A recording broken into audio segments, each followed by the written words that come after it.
Welcome to the Nexus Unloaded podcast. This is Will Crozier. And I'm Zac Congonis. We are here to bring you the best solutions to your lifting problems. Through our real-world experience, we hope to break things down in a digestible, applicable, and entertaining way. Today we are talking about dealing with pain in the gym. In particular, the question that we got was, my shoulders hurt when I bench press, what should I do?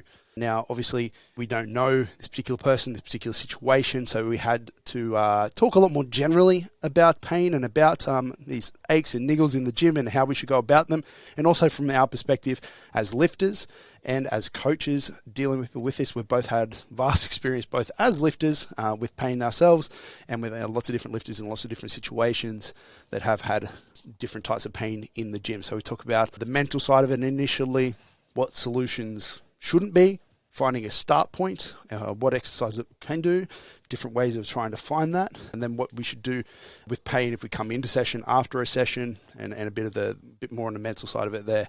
Enjoy, and if you have any other questions, make sure you hit us up on the website on our feedback form. Good morning, evening, and afternoon, people of the internet. I fucked it up again. This is the second time I said it, and I fucked it up a second time. How you doing, Will? Back to Nexus Unloaded. Yeah. I'm great. It is. Yeah. It's morning for us, but it might not be for other people. That's the benefit of podcasting. I like it. You've got to include everyone, because if any single person's excluded, they'll stop listening. If somebody listens because they listen to it at night and you say good morning, you can happily leave. It's okay.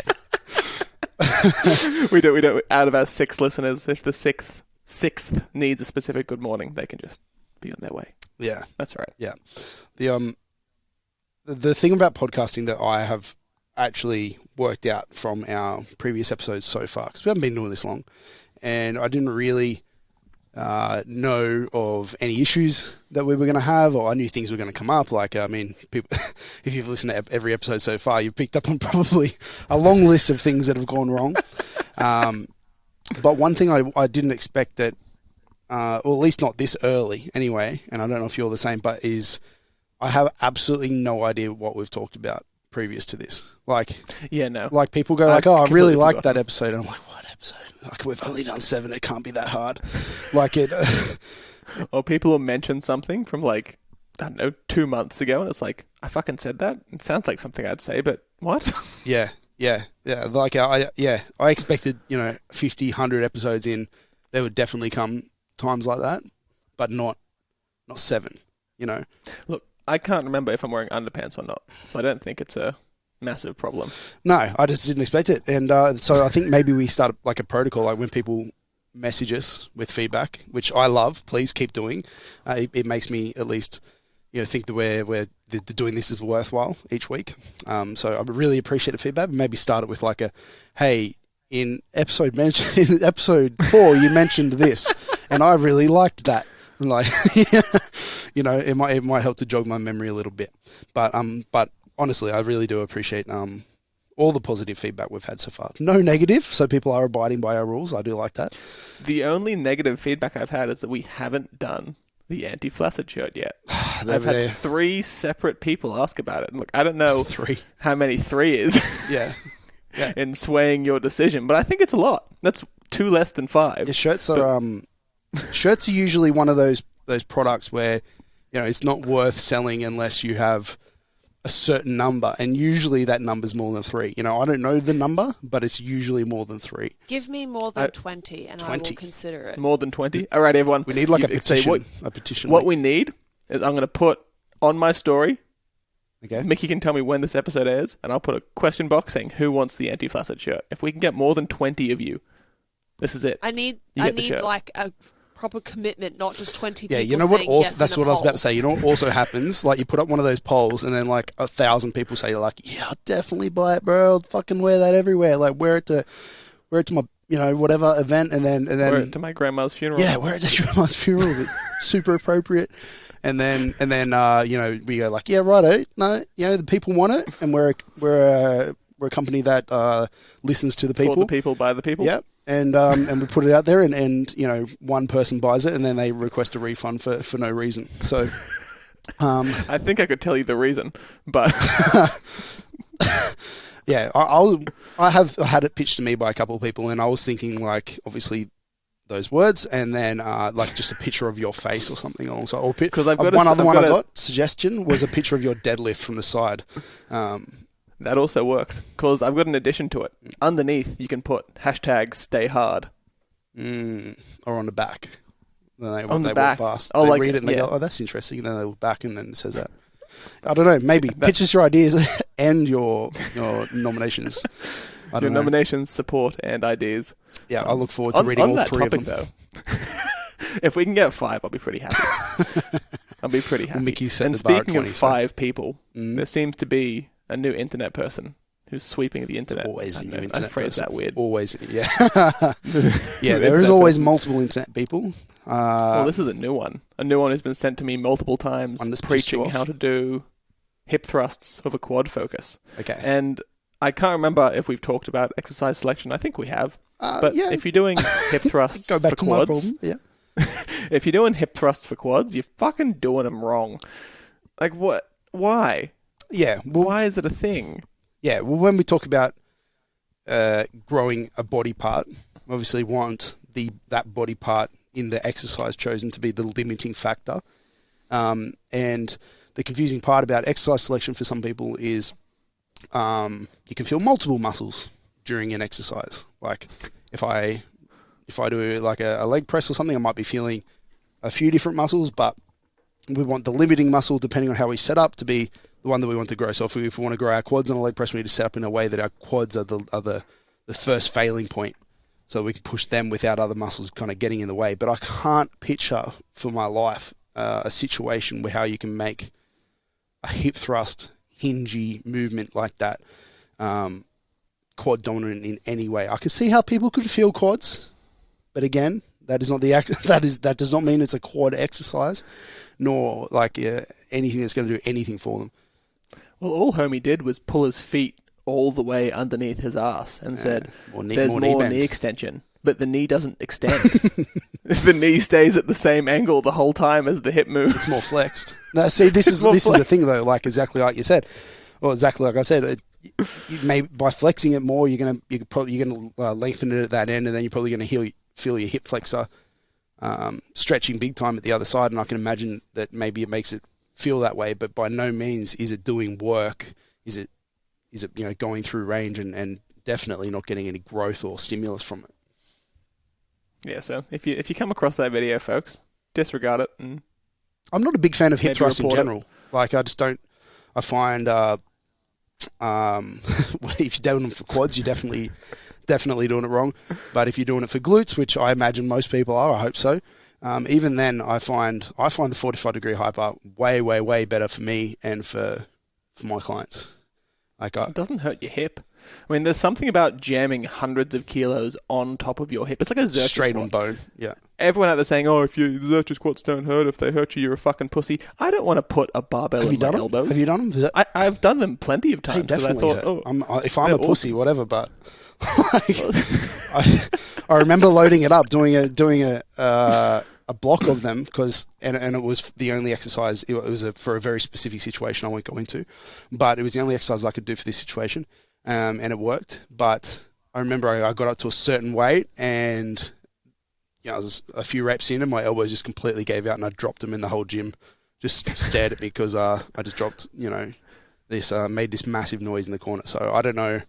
Yeah, if I'm just weak than these Zercher gods, but you need more elbow hypertrophy, bruh. It just, yeah. But going back to the actual point, yeah, I agree. Putting a bar across your hips and pretty much if you're putting it in that joint, almost on bone, even with a pad that you've stolen from a safety bar, it's still uncomfortable.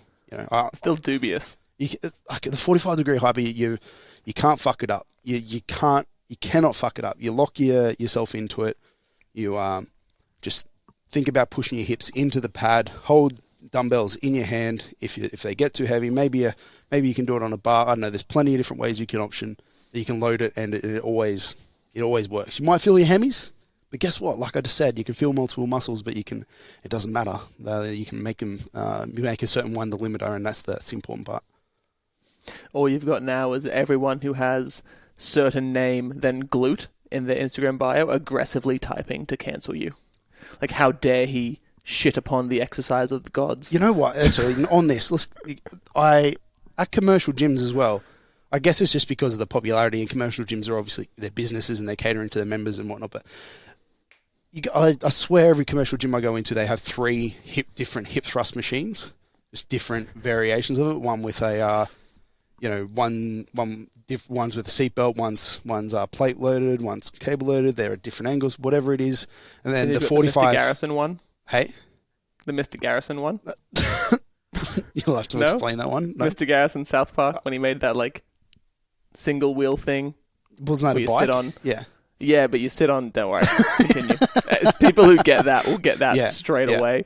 And continue. And but the 45s, there's always just like one, and it's like the cheapest one they could find, and it's just like they're always way too rickety. Low, and you should try to like hold any weight in your arms. The dumbbells are still on the floor at the top, and it's just a fucking like absolute mess. Whereas like even the expensive ones are fairly cheap. Like, so can commercial gyms out there just get one that's half decent, like for me, just so I can give it to my clients. Like, please allocate your funds better. You don't need a 6th glute drive. Hopefully, of the 3 people that listen, there is one of them's a gym owner that can cater to my rant. Oh, fuck it hell. Let's move on before we keep going on that and talk about today's topic a little bit. And it is. Well, the actual question that I've got here is, my shoulders hurt when I bench press. What should I do? Now, never bench again. Do deadlift only. That is an option. That's one of the options we can definitely talk about. That's the preferable option. We would definitely talk about that and just leave it. That's the doctor approach. Is when I went and got my my shoulder scan, my bicep was hurting or whatever. The lady said to me that I think I told this story, but she told me that I was never allowed to lift more than 20 kilos again. So, yeah, don't take their advice. Doing nothing is never the way forward. But in this sometimes you should take their advice. I wouldn't 100% say never, but I mean that advice. Nice. If their advice to you is, please, never do a squat again if your knees hurt, or if you go into my shoulder, so they're like, just don't. If you could just put that thing in a sling for the rest of your life, that'd be great. Like, that's not helping the situation. That is not progressing towards being fixed again, or whatever the outcome that you're looking for is. But this question here is quite broad. I think that's the problem we're going to run into here. We can't have everybody write in and go like, my knees are sore, what should I do? And then my ankles are sore, what should I do? Like we don't know you, and we don't know like what exactly is sore. We don't know that. The symptom, the problem with these sorts of things is like the symptom doesn't really help us understand the problem at all. Like, my shoulder could be sore because I slept on it funny. It could be sore because I haven't thrown a ball and then I was playing with some kids and they fucking and I threw it in a weird way and it put my shoulder out. It could be because I was benching like an idiot. It could be that. It could be the technique. It could be that I went from, this is a common one, is like, bodybuilders will come to like a comp or something and they haven't done bench press for ages. They've been slamming dumbbells and other things to grow their chest and stuff, but they haven't done bench. And then all of a sudden they'll just be like, yeah, that's right, bench is a good exercise. And then they'll just go like, I may as well start at 5x5, or better yet, just max out first week to understand like where I'm at. Got to see where you're at. 100%. Yeah, which I get the logic, but often we want to progress things slowly, so that's not really the best way to go about it. And then next minute they're like, my shoulder's sore. Why? And it's a mystery, and I have to get the Scooby-Doo gang on it. But to go see the chiro. Yeah, and then then it's a big circle because they're going to tell you not to do anything. But and then it goes away, and then you jump back into a max bench press, and then you're back where it's just a loop. But yeah, so that's why these questions are going to be difficult to answer, is because we can't just go like, awesome, your shoulder hurts. This is definitely the problem. Do less bench, or maybe do more bench, or bench in a different way. Use a closer grip, use a wider grip. Slow things down, whatever it is. Like, the normal advice we find works is could be completely different for every single person that's listening and not really relate. So we can't give specific advice through a format like this. So if you're going to write in and be like, my knees are sore when I squat, what should I do? The answer is going to be what the rest of this podcast is, which is a very, very general advice around pain, aches and pains and niggles or whatever you want to call it. And if you want more specific advice to you, which I highly recommend, not just ignoring it and hoping it goes away. That is a very common powerlifter thing to do as well. But go and see a therapist. Go and see a physio. Go and see a chiro. If you don't know one that works with strength athletes often that can help you, or you've had bad luck seeing a different one, reach out to myself. Happy to help you point you in the direction of somebody who knows what we're talking about. Work with enough people around the country and around the world that I've got a pretty good list. Mm. And I think that's something that's kind of a nice disclaimer to start us off here from what you've just said. That whole thing was a disclaimer. Yeah. Yeah, but to really nail it home, neither me or Will are therapists or qualified in any such way to tell you exactly why something hurts or exactly what is hurting. This is purely from the perspective of a coach, as a strength athlete, and really dealing with the realm of movement. Yeah, because that's kind of we both have experience that we're going to dive into. Yeah, definitely. But we don't have experience of saying, that's tendonitis of your tibialis metalis. I don't fucking know. That was a great... that was a great... It's definitely that. Yeah, but we both had our own list of injuries. Long list. Or, like whether they've just been like overused stuff or whether they've actually been, in your case, I learnt in the Eugene episode spinal. That I've destroyed your back at some point. And as strength coaches, nearly every single client I've had at some point in time has had, at least kind of like, my elbow's a little bit niggly or whatever. Like we're pressing big weights here. We're pushing our limits. If things don't hurt, I'm not saying you're doing it wrong, but like it's kind of part of the journey for most people. There's going to come up there's going to be things that come up that we have to work around, that we have to manage in a way, and to move forward in this sport sometimes. It's definitely... You're never really going to be able to be a successful powerlifter or successful in any sport really without some sort of discomfort at some point. Like it's a given. You don't necessarily have to have a catastrophic injury that blows your spine out and leaves you on your back for 2 years, but there's going to be some point where something feels kind of fucky, and to expect that not to be the case, you're wrong. Yeah, it's going to happen. And so... Like remind us, like a couple. Let's talk through our experience with it before we actually go into any solution here. So I personally have had nearly every joint at some point be a pain. I'm really lucky in the fact that I haven't actually torn anything significantly over my pretty much a decade and a half of lifting. I haven't really, or at least if I have, I can't remember it. But you didn't notice. Yeah, I haven't fixed it. But the worst one that I probably have is where I, after a competition, I decided that I was going to do a block of front squats, which are a good exercise. But for some reason, the way that I sat it across my right shoulder, sat across my AC joint, and then I managed to, I don't even know, I don't want to use the wrong term, but like dislodge it in some way so that it... Fucked it up. Yeah, yeah, exactly, technical. So one side kind of is elevated above the other, and it's kind of like has a bump in it compared to the other side. And it put me out of bench pressing for... The only thing I couldn't do was bench press, which was really annoying because I was like, hey, I'm a powerlifter. It's like the only thing I can't do, but whatever. So I couldn't do that for about 6 months. And I had to use other presses. I had to use push-ups. I remember doing a lot of push-ups, a lot of dumbbell pressing at different angles, some machine work that I had to modify and figure out grips that would work and things like that. But I do remember that I was able to progress through those things, come back, get back on the bench press after that 6-ish months, and hadn't really lost anything. In fact, I think I came back, and after a few weeks of skill acquisition, I was back ahead of where I was when I left.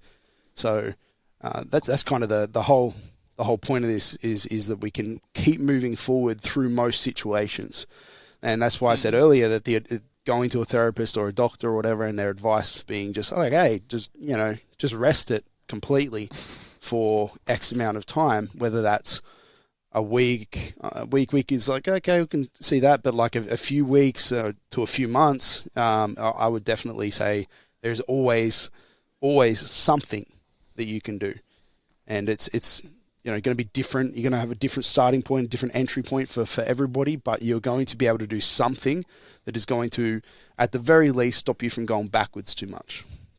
Yeah, moving is never bad.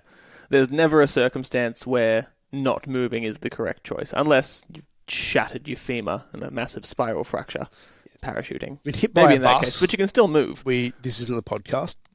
Yeah, I'm sure there's people that have been hit by a bus podcast or something that you can go and listen to. But bar catastrophic and exclamation mark on catastrophic injury. Yeah. These things may not apply to that. That's a different realm, but general aches, pains, niggles, and even for myself, like you mentioned, my spine's all spine-tastic. Yeah, talk us through that, because I don't know the history of what happened and how did you go about fixing it at the time, or progressing it at the time, I should say. I'm going to stop saying fixing, because fixing is the wrong term to use, but it's not broken. But, so yeah, for me, it's actually completely non-lifting related. When I was younger, I was track and field. I was a sprinter, high jumper, long jumper, triple jumper, just a bendy, bouncy boy. And somehow doing high jump, I ground away one of the connection points in my spine and ended up with a bad grade spondylolysis and spondylolisthesis. I forget which one's which, but one means slippage, one means something else. All I know is my L5 ended up somewhere my L5 wasn't meant to be. Okay. And it was a big mess. Yep. And how old and it were was you? pretty... I would have been maybe 13 or 14. I was really young. Yep. And imagine being a 13, 14-year-old. Really, I was on my back for a decent amount of time, like walking hurt, moving hurt. I was at the point where I had to go, like, as a young child, not young child, but prepubescent, doing, like, Pilates on a Pilates reformer at a physio's office, Yeah, cool. which was very difficult for young me, because I was like, fuck, I just want to, run and jump, and here I am sweating on this dirty black mat with my balls in the air. Like, it was... Yep. And then eventually Not how going I would back describe from that... Pilates. Sorry to all the Pilates listeners out there. Massively What's offended wrong with that it? entire audience. There goes one of our three. That's a third of the audience. There's a certain point where your testicles are in the air. Okay. So I'll let it slide. Move on. let it slide. And then from there, once I mastered having my testicles in the air, eventually moved into weight training. And that was my introduction to weight training, was because my back was all Scooby-Dooby-Dooed. And the weight training was the thing that stabilized the position of it. I never ended up getting a follow-up scan, because I was like, fuck, it doesn't hurt anymore. And since that day, I've never scanned my back again, because I doubt it would be positive. It doesn't hurt, though. Yeah, and that's right. what's important. It doesn't limit you. It doesn't, at this point, it's, you've deadlifted and squatted till max in competition and in training multiple times. Using exclusively my spine. In my opinion, my spine's stronger than ever. Yeah. That's the thing. I'm not saying advising people not to go and get it checked. Maybe don't listen to that part of the advice, but the advice about, it being good and not causing you issues anymore is as quote unquote, like I said, fixed as it's going to get. Like that's the outcome that we're looking for. The outcome isn't to go and get a recheck in the imaging and for it to be absolutely perfect as the day you were born. It's not. That's not the outcome we're chasing. The outcome you're chasing is to be able to lift again, or to, in that case, run and jump again, or to whatever it is. So I think that's a good lesson to take from that. Have you had any clients? Clarifying those goals too. Clarifying those goals, Big saying, time. cool, there's a point at which I'm... Yeah, you don't want to set the expectations for me of... I kind of said, cool, I'll probably never continue to pursue high jump, because the specific act caused the degradation however I was doing it. Could I have most likely gone back and fixed it up and kept going? Probably. But did I enjoy wearing a stringer and screaming in a gym more? 100% I did. So that was really the reason why I never went back to it, because I found something that I enjoyed a little bit more. Yeah. It's I'm sure a lot of people can relate to that same situation where they've come out of a different sport, they've gone into the weight training for that sport, and then gone, oh, wait, this is kind of cool. Let's just keep doing this. This is way more fun. Have you had any client stories about this situation, pain, injury, different? Oh, fucking heaps of them. Yeah, plenty of them. We help people through it all the time. My favorite is slip discs. they're the best ones. Because Okay. everyone's like, oh no, my disc, my nucleus, what is it? Nucleus pulses like a jam donut and there's jelly everywhere and I'm fucked. And then 12 weeks later, they're squatting with no pain. It's like sick. All right, so Spines are let's fine. use that as a situation, and this is the same as the benching and the shoulders. And, somebody comes to you, they've got a sore shoulder, they've got a disc thing, they've got a whatever it is, low back thing, and they want their goal is to be able to lift. Again, what's your first step? Like, I'm talking Finding like they something bring they it can up, do. like not Ah. not even physically yet, like mentally. Like, what are we? How are we talking to them? What are we addressing? First thing's just figuring out how down they are about it. Like, if someone comes to me and is like, hey, bros, my back's kind of fucked up, let's fix her up. It's like, cool, this is going to be a fairly easy person. But if someone's crying on the phone and thinking their life's over, then the approach that I take is slightly different than just how I word things and how I handle that situation. Yep. And then after that, it's, like you said, about setting some realistic goals. Like saying, cool, this is where we're at now. In 12 weeks' time, where do we think the realistic place is going to be? Yeah. And whatever margin of improvement they want, as long as you don't overshoot and promise too much, which I think is something that people can do, you can start setting that plan in place initially. So my thing that I was going to say is, and you touched on it there, is just to calm them down and say, hey, this isn't the end of the world. Like, And don't make poorly timed jokes. I've done that before. It has not gone well. you definitely don't want to joke about it. You want to see the level that they're at and obviously speak on their level, but you definitely don't want to. They're probably going to act emotionally. Like, this sort of thing is obviously a hindrance towards their goal, whether they're in a comp prep and it means they can't do the comp, or whether it's they've been making some really good gains and now it's put them backwards, and it's whatever it is. They at first you're going to be pissed off. You're going to be like, well, fuck, this sucks. Like, whatever, and that's completely reasonable. I think we can be okay with that. Right, you're definitely allowed to be pissed off, and it's our job to. I think calm people down and tell them, it's going to be okay. We can definitely get through this. We've dealt with this a lot. Try to take away that emotional response and put some logic there and help them come up with what do we do next? Whether it's expectations or whether it's like, okay, well, let's go get a scan on it, or go and see a therapist about it, or somebody that can help a little bit further. Like, whatever it is, like, give them some direction and some way to move forward. I think just calming down first of all, and then giving direction, as you said.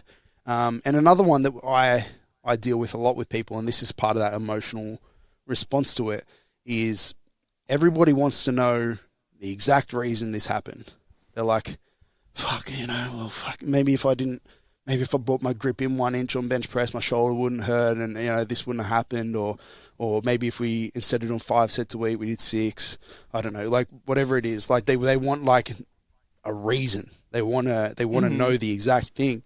And the hard part is that we can play the shoulda, woulda, coulda game and go, yeah, that might have been part of it. That might have been, just like when we talked about the fatigue indicators, like there's multiple different things that come into it. There's multiple things that come into this, and you definitely, well, not all the time, unless it's like an event like you said before, like catastrophic something. Parachuting injury. There's if you fall out of a parachute, you're gonna probably know the reason that your shit hurts. But in this case, like, if your shoulder just starts pulling up sore, there's not going to be like an exact, like, yeah, this is it. Or like if you tore a pec and you're halfway down a bench press rep, you tore your pec, you're not going to go like, that one rep was definitely the entire reason that went wrong. Like, there's probably little things that led up to it. You might have got sleep the night before. You might have come into the session fatigued and a lot of fatigue built up. You might have just kind of stuffed up that rep. You might have misloaded one side. You might have, I don't know, like, the list literally just goes on and on and on, and you can sit there and play this game with yourself, but it's just not healthy. You have to keep kind of be like, almost just be okay with not knowing the exact cause, and just, and by all means, look back through your programming, back through your videos and stuff, and try and, investigate it a little bit, so that you can potentially avoid anything happening in future. But you won't know exactly for certain what happened, and that's okay. And you also don't need the specific instance or the exact cause to come up with a solution. You'll generally find that people can be so dialed in on looking for what was the problem, trying to find the cause, that they don't actually put time into finding a solution. They think, oh, if I can figure out what did it, I'll just stop doing that and then it'll be fixed. Yep. And they devote that energy and just focus very heavily on why is this hurting, what's going on, instead of flipping it and saying, cool, what can I do? Sure, there was something that happened, and I honestly call bullshit that if you go to see somebody and they flap your arm around and say, yeah, your Terry's minor, that's what it is. Like, I just, No. You can feel tightness and you can look at restriction, you can look at problems within movement, but you do not have fucking x-ray eyes. You can always take cannot look steps back and ask, keep going, why and why and why. You know, there's multiple levels to it for sure. And looking at it from that perspective, because there's undoubtedly an element of psychology if it goes into pain, and that whole clusterfuck of pain science and whatever that stuff is, isn't something that we'll really get into because it's confusing as shit. Yeah. And I'm not saying that everyone's pain is in their head, and if you have pain, you deserve it. But what I'm saying is, eventually understanding that how you initially interact with this injury will set up how they're feeling in the future. Because everyone's had that one, like you said, that one physio, that one person said, look, man, everything's ruined. You should be afraid to do a bicep curl ever again. And then that person carries that with them for the next 6 years, and they finally get to someone who wants to try help them, and they're petrified of whatever the doctor told them not to do, which adds another layer of what can go wrong and makes it more difficult to figure out what solutions can be and how do we approach it. Yeah, another one with this is turning it's a bit of a sidetrack, but another one I get is like a person will have, let's just say something funky at their hips, and they go to a physio. The physio might be kind of new and not know the answer, but instead of doing the appropriate thing and just going, I don't know the answer, maybe I'm going to refer you on to my colleague who's a better specialist in this thing, or bring them in now and let's have a look at it together, or type thing. They just make up kind of the problem, and the person just goes like, oh, you know, like that. The one would be like, you know, one leg's longer than the other, and you must have been born like that, and that's why your hips are fucked. And it's like, oh, and then the person's like, oh, wow, yeah, that must be it. Like, it gives them something to be able to blame, and then they go on and now they're just, you know, whenever anybody says, why are you squatting with, like, in this super fucking weird way, they're like, oh no, it's because of this. And then, you know, there's probably one person out there that thinks I'm talking about them. I'm not talking about anyone. I know, I fucking... But it happens all the time. It happens, and then they refuse to kind of believe or listen to any advice they're on, because you're like, oh, maybe you should try bringing your stance to like something that looks a little bit more like a squat, like a little bit more appropriate. And they're like, nah, look, trust me, you don't know. I got told this, and it's frustrating. And that's the problem with using this language and just kind of speaking in absolutes and going like, yeah, this is the answer. Is that, you know, you don't know, so don't put it that way. Don't put that idea in people's heads, because then when they come to see us, it's fucked. At best, is like an educated stab in the dark. Yeah, like I'm okay with educated stabs in the dark. Yeah. It's just the language. Just tweak it. It works well. Instead of saying, oh, you have tendonitis in your knee and you do that because, I don't know, whatever fucking reason, you squat like a dick. Instead of saying that, maybe say, hey, you're squatting like a dick. Let's fix that and see what happens. Yeah, let's try it. Yeah. Let's give it a crack and see what happens there. It's the same with programming. Where all programming is for us, and this almost undersells it in a way, but it's definitely an educated process. It's not just randomly stabbing in the dark.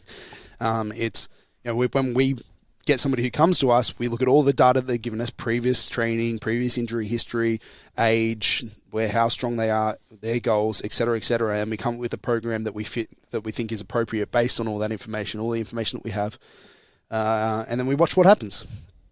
And we go, oh, you know, their squat didn't get stronger. Okay, well, maybe we need to do a little bit more squatting. You know, okay, cool. Next mesocycle, we're chucking a little bit more squatting or whatever. So it is an educated trial and error, and you pay for better coaches because that trial and error process is a lot faster with those people. They get the result, they get to the answer a lot quicker. They gather information, they test a hypothesis, and then keep moving on if that hypothesis was wrong. Exactly, but even the most educated person out there isn't going to be able to go like, this is the exact program with everything is perfect. You run this program, you'll be the best ever. Like, nobody can do that. And if they are, they're most likely trying to make money.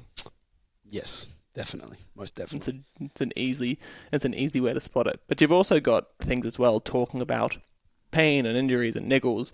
Some things don't need to be addressed, and I could tell you hundreds of times where I've woken up and something felt awful, and then 40 minutes later, I just forget about it and it never hurts again. Like, your body, for the most part, is generally pretty good at figuring things out and moving away from pain and dealing with issues. Look, people can live with no legs. If homie can live day-to-day life with no legs, you can get around with your ankle being sore for a couple of days. You don't need to tear the walls down and see 15 specialists before you even give your body a chance to figure out, okay, can this be fixed by itself? Give it a couple of days? Still hurt? No, we're fine. Like, some things are just hurts. Like, There you go. So that kind of brings us to our next part. That's a really good moving into, I think the next thing we need to talk about is like what is worth having an intervention for, and what is just, okay, let's just see what happens kind of situation. Like, if you go to the gym and your shoulder has never ever hurt before, and then you lay down to do your bench press, everything's the same, and your shoulder has a little bit of tenderness to it, or there's a bit of sensation in there, you shouldn't be, jumping on your phone and booking in a physio appointment right then at that exact moment for it. I don't think, like, unless it's like significant pain, or unless, the proximity to your competition or whatever it is urgent, and you just want to get on top of things. Most of the time, you want to give it a chance, like maybe adjust things for the following set, maybe talk to your coach, to have a bit of a back and forth about it, see if there's a bit of a solution or a progression that we can come up with and help you and talk through it, see if it happens again the next time, if it isn't overly bad, if it isn't really bad, and then maybe think about, okay, maybe I should get some additional advice on this. I think that's the way we need to go about it. It shouldn't be just, there's a lot of people that just kind of like, as soon as anything even slightly just thinks about going wrong, they're booked in and they're getting, needles in their glutes. Yeah, there's an element of troubleshooting that kind of needs to take place. It's not like as soon as your car's check engine light comes on, you burn it down and get a new car. It's like, cool, something's wrong. Yes, I'll admit Let's that, look but into it. Just let's check it out first. It's not like saying, sweet, my shoulder's sore on bench press. Yeah. Regress it completely to kettlebell bottom under press for the next 12 weeks, or you're going to die. It's a hard one. It's like, because people want extremes. Like, when the light comes on, do I go to the physio instantly, or do I just get tape and cover up the light and just pretend it never happened? Neither of those. But on that same token, if the check engine light comes on, it's not a great time to fucking go drive cross country. Yes. Being responsible in that sense, because we can't really sit here and say, cool, if something hurts for more than 3 days, go get help. If something crosses a certain pain threshold, go get help. Because everyone's tolerance, everyone's expectation, if you're in pain all the time, a 6 is like a 2. I mean, whatever reason for you're in pain all the time, but everyone has such different levels, which is why it's so difficult to give advice on this topic. But saying, cool, as a general rule of thumb, like you said at the start, just try not to panic. Figure out if there's a simple answer first. Like, hey, what has your lifestyle factors been like? Did you do landscaping yesterday and you've never landscaped before? Cool. If you did that, then that's probably fucking why. And try to edit those things first before you just start freaking out like the meme where the dog's sitting in the building on fire. Yeah. That's not you. Something's a little bit sore. If it starts to impede day-to-day life, if it starts to impede meaningful progression over a prolonged period, or a period that you dictate is too long, then cool, that deserves a bit of extra time, love, and attention. But if it's moderately annoying, like you just stepped on a piece of Lego, okay, maybe try and just troubleshoot these things first. Don't ignore it, but take it for what it is. Yeah. And then from here, that kind of brings us to the physical side, like what should we do? So we've dealt with the emotional response, the calming down a little bit, thinking about it a little bit logically, getting over the fact that you might not know exactly what's going on, being okay with that, setting some realistic expectations, some next steps in place. Whether you go and see a therapist or not, whether you decide that it's this worthy of having an intervention, go and see a physio or whatever, you need to, like we said, doing nothing, like doing complete rest is more than likely not the solution. Doing complete rest for a couple of days, I can get on board with, but completely resting it and not doing anything absolutely whatsoever for multiple weeks or whatever, like some people may suggest, is never the solution. You can always kind of do something. So as you said earlier, we need to find a start point. We need to find, like, what can we do? Like when my shoulder played up, I couldn't bench press, but I could dumbbell press, which luckily for me is a very loadable, similar exercise that still allowed me to progress when I came back to it 6 months later, you know. So I was lucky in that one. Sometimes your starting point is much lower than that, and you need to do like a really low level. Think of a rehab drill that a physio or something might give you, like something really low level with a band that's way more isolated or something like that. But we need to find somewhere to start. That's the first key, and that from our perspective as a coach. So when somebody comes to me, see, my shoulder hurts on bench press, like in this question, I'm going to try to come up with a way that they can still train around the issue whilst we do more of a troubleshooting process in the background. So the first one that I'm going to jump at is to just simply reduce the load. Like if you were meant to bench press 200, can we bench press 150? You know, does that hurt? Did your warm-ups hurt? Like, I don't know, like, will that work? Like something as simple as that is well worth taking note of, because that is really good information for us coaches, because we can go like, oh, well, if that didn't hurt in the top end weight, then, you know, it can help us in my mind connect the dots a little bit and work out how we can program around it in the meantime. Another one might be a very simple one is to slow the reps down. Like if somebody's coming in and they have a sore shoulder and I'm like, cool, send me a video. And they're just like, you know, it's literally just gravity acting on the bar from top to bottom of rep. And it's just, you know, compressing their spine into the bench. And then it's like, hey, like, can we just try to lower it a little bit slower with a little bit more control, touch the chest a little bit light. Sometimes people like, you know, it's a little bit hard to figure out like what's a little bit slower. So I'll give them an exact tempo. I would say, hey, I want like a 3 or 4 second eccentric or something like that. Count it out for me. Just to give them an actual number, and see if that works. And a lot of the times, in my experience, that'll help a lot of people. Like just something as simple as that. When these little niggles come up, you know. Yeah, and before, like you said, when you're finding that first place, you want that starting point to be as close to their current goal as it possibly can be. As you go down the list of shit you can do, you can think, cool, we can change load, we can change the load, we can add a tempo. Yeah, we it's can still do the things same like exercises, just slightly. Yeah. And then within that, keeping the exercises similar, you can reduce the range of motion in that same pattern. Yeah, so like things like that, say press. changing bench press to a ball press or a conventional deadlift to a block pull. Decreasing the range of motion is going to decrease the amount of effort the person has to put through the lift. Well, effort's the wrong word, but decrease the amount of strain overall that can be going through certain tissues and certain points in time. Just changing it slightly. And that doesn't necessarily mean you take that variation heavier. You may be doing all these things in concert. You may cut the weight back a bit, decrease the range of motion, and slow it down. And once you've gone through all those steps and said, cool, is that not working? Can we not hold on to some semblance of this exact exercise? Then you can play around of saying, cool, are we going to change how we're going to load things? Instead of doing a back squat, do a front squat. See if changing the parameters of the exercise itself can help. And then from there, you can just keep whittling down. If that doesn't work, you change it to an even less loadable variation. And you keep hodgepodging these different things together until you come up with something that the person can do with a minimum of discomfort that's as close to what it can be to the thing you started with. Yeah. Yeah. And when you said like front squat and that, a safety bar squat, you can keep going backwards to like a goblet squat. And then if these free weight stuff, if they're still causing problems, you could go to a similar movement, leg press, hack squat. Still very, very loadable exercises. So like in certain circumstances, I wouldn't recommend that. But in other circumstances, I would. You know, going to one of those exercises might be super duper useful.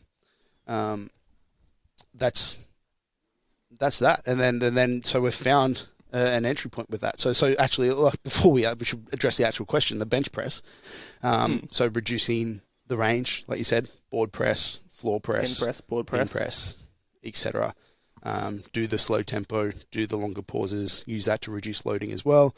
A dumbbell press, like in my circumstance, push-ups, a machine press, which reduces some of that stability aspect to it, all the way back to your little banded physio type drills where you're banded flapperoonies. Yeah, where you're isolating more function of the shoulder, so you can do like little rotations or whatever is appropriate. But usually, in our circumstances as coaches, if it's going that far back, if we're having to change the variation that far back, that's when they're in the hands of therapists, and then we're going to work with therapists to go like, what can they do?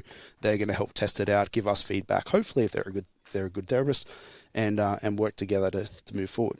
Yeah. And just a little side there. If you are a coach and your athlete is seeing a therapist, speak to their therapist. Email them. Have some form of open communication. If you're a therapist who's seeing an athlete who has a coach, please communicate with their coach. It works a hell of a lot better if everyone knows what's going on. It's not like one sitting in their ivory castle, the coach is sitting like, oh, look at this fucking nerd with a clipboard, he doesn't know what he's talking about, he can get fucked. Then the physios over there like, look at this fucking meathead, doesn't wear proper pants, and why is his shirt tucked into his pants all the time? What a fucking wiener. Like... Yeah. Everyone can just get along for the betterment of the athlete themselves. If we can do that, we'll resolve things a hell of a lot quicker. I'll only work with physios that'll talk back to me, or therapists that'll talk back to me, and email me like what I should be doing, what they should be doing, what changes they've made, and then vice versa. If somebody isn't, I'll literally tell the lifter like, hey, yeah, can you go see somebody else? Fuck them off. Yeah, because this person is useless. And that's why I said earlier, like, if you need somebody to reach out to, hit me up. I can probably give you a name, because we've had clients in all around Australia and all around the world that we trust. And whether you can see them in person or whether you can do telehealth, I do have a little list of people. So. I just derailed your line of thought. I'm sorry. No. I think that kind of brings us to like where we get to as a coach. Yeah, like we can change the load on the bar, but still have the same exercise. We can change the tempo, but still have the same exercise. We can change the loading strategy to the most loadable variation, the one that's going to allow us to still load the movement, but using a slightly different strategy. The amount of times I've had somebody that says, "Oh, my back hurts when I do squats." And then I'm like, you just like, I look at the video and I'm like, they're just not great at bracing. And then I'm not just going to say, oh, can you just brace harder for me? I think that'll fix it. Usually that doesn't solve the situation. I go, hey, like, let's jump on a safety bar or a front squat or something that's going to put you in a position that's going to allow you to control that brace a little bit easier, make it a little bit less thoughtless, and good things come with it often, and then going back to way less loadable options if we absolutely need to. Between that, you should find something. You should be able to find something that you can do, and then you're going to treat it like any other exercise. You're not just going to go in and if we have to pull it back to like a goblet squat in the squatting situation, or we have to pull it back to a dumbbell press, which is still, like I said, the benefit of that, still fucking super loadable. But I find a lot of people, they just want to go back and go like, okay, I'm just going to use 10 kilos and see how that goes, when they can press 40s or whatever. Like, you don't have to underload it. And like you said, you want to go in there and just go ham and just be like, all right, fuck it, I'm going to go all out on this thing, test the limits again when I've just had an injury. But like, you should still be able to make progress. You should still be able to do it. The whole reason of going to the most loadable variation is because you can still give a stimulus to be able to produce some sort of results from it, right? So let's move on a little bit. We'll come back. We'll loop back. But if you have, I just wanted to talk about the pain a little bit more, because it is just quite complex, and like I said, sometimes very misleading. But if you have, as a couple of very general rules that there are definitely exceptions to, if you have pain coming into a session, a lot of people will freak out and go like, all right, I need to, I can't squat today. I'm going to go back to, a 3 kilo goblet squat, and that's good enough and stuff like that. And they'll really baby it and stuff. And like I said, certainly not ideal, but I can't remember in the last couple of months a time where I came into a squat session and my knees weren't a little bit shit, where I didn't have some pain in my knees a little bit. And I'm not saying that, there's reasons for that. I'm not going to go into Life is suffering. Yeah. There's reasons for it. It's definitely my fault. But guess what? I get those squat sessions done because I go in, I do a little bit of a warm-up, I get some blood flowing, I do some goblet squats and some other variations to put them through range. I move around a little bit, and then voila, I'm able to squat pretty pain-free, get through the session and still progress, right? So what I'm saying is if there is a little bit of pain present, it doesn't mean you have to not do anything. And also... to jump in there as well, just quickly, on that point of warm-ups, saying that, cool, if something feels shit, maybe you just need to warm up more. Like, everyone thinks of their warm-ups as this, like, concrete list that they come in and they do those things every day, regardless of the situation. You have people doing all manner of shit before a 50% deload session. Mm-hmm. Warm-ups should be reactive. If you feel extra shit, move a little bit more. It'll probably fix it. If you feel fantastic, move a little bit less. You'll probably feel great. It's the point that, hey, if something, you take that little list of catalog, you do a squat, it's like, cool. My knees feel like hot ass, my ankles hurt, and my shoulders hurt. Well, you maybe do a couple of things to help facilitate them feeling better before you chuck everything in the fuck it bucket. Yeah. Yeah. I'll that little thing about doing goblet squats and split squats or similar before I start, I'll just do circuits of that. Like a couple of those exercises, go jump under an empty bar. Oh, my knees are still a little bit shitty. I'll go back and do a couple more things, come back to the empty bar. Oh, they're still a little bit shitty. Go back again. and usually 80 minutes later. Yeah, usually a few rounds of that. It's fine. You know, every time it's been fine. The other one I wanted to say is pain after a session. If you come out of a session and you're like, oh, my knees hurt a little bit. Again, no reason to go like, well, fuck training never again. I'm just never going back. My general rule of thumb to my athletes, if they message me and they go like, hey, you know, my shoulder pulled up a little bit sore after I did this bench press session, I'll go like, make a little note on my phone, message this person in the morning. The next morning I'll message them and go like, hey, how do your shoulders feel? And if they're like, what shoulders? And then I'm like, okay, cool, continue on. And that happens way more than you think. But if they go like, yeah, it feels way worse than it did yesterday, and I couldn't sleep last night, then we're going to definitely look into this a lot harder. But so pain isn't necessarily a thing where you should change your life around on a day-to-day basis. It's kind of like just acknowledge that it's there. You definitely can still train if it's present. If it's there after a session, it doesn't mean that you've done wrong and that you're broken. It means that, hey, let's look at what we're doing. Maybe it's the check engine light type thing. Maybe you just had a sick session. Maybe you just lifted a bunch of weights and you had a great time and you're tired and sore afterwards. Yeah. It's an equally as plausible explanation. Do you have any other thoughts on that or on this question in general about shoulder pain in a bench press session? Nothing really specific for the shoulder and like the specific question. I think we kind of went through that ad nauseum. I mean, in terms of if you want more specific stuff, I'm sure if you go back far enough on either of our pages, there's some shit about shoulder warm-ups and shoulder things. I'm not going to send people on a goose chase. Just message us. And we can... we have resources. Yeah, we can either help you out to give you. Ourselves, or we can point you in the direction of somebody that can. I'm sure I can do that. Or Zach can do that. And we can also send you a guide on aches and pains that we wrote for Nexus clients. It's just a receipt for Voltaren 50. It's just your new prescription for that. Yeah, I should know.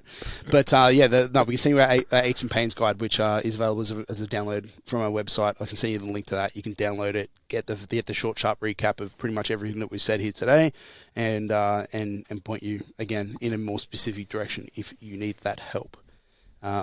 If you have any follow-up questions to this, because I have a feeling that this is going to get a couple of follow-up questions, because we did kind of go super broad with it. We didn't really answer the question specifically, which we can't, as I explained.